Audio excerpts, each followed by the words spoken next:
What's up, guys? Welcome to another video. I wanted to chat real briefly about the Xbox One X, the sales, and how it's doing so far. I'm actually generally pretty impressed by it, actually, because it is doing pretty well. According to Microsoft's Aaron Greenberg and Phil Spencer, they're celebrating the launch of the upgraded console to the worldwide market. It's been interesting. A lot of the new patches have come out for it, like Titanfall's 4K patch has come out, which does upscaling to 1440p as the base level. If you follow Digital Foundry and other channels that are covering it, it's pretty interesting development with the system overall. I'm actually pretty generally impressed with it, just because that it is more powerful, about 35 to 40% more powerful than a PlayStation Pro.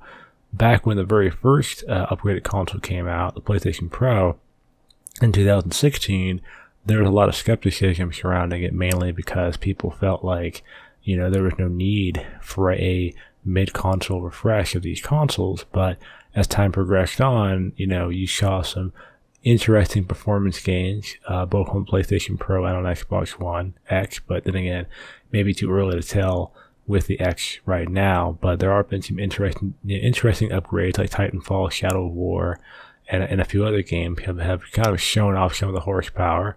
I think it was Forza. I think it wasn't Forza. It was another game that showed up a lot of interesting 4K oriented stuff. Anthem, which is going to be running definitely running very well on Xbox One X, will be a fantastic showcase of what the extra power can do.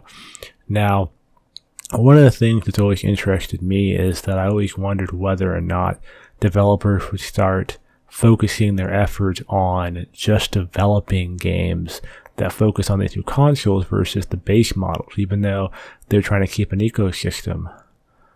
But at the same time, I do feel like they will do that, because with the Xbox One X, it is so much more powerful than a base Xbox that there will be a time where you'll have a developer making a game that he'll have to just focus his efforts just on making the One X version and have to neglect base hardware. Now, you think Microsoft would never let that happen, but I do think over time the rules might flex. The same thing goes with the PlayStation Pro, where you may have a game that comes out that may only really work on the PlayStation Pro. I know a lot of people have said things similar to that, but I do believe that it is definitely going to be interesting if both Sony and Microsoft allow developers to get away with that on some titles, depending on what they are.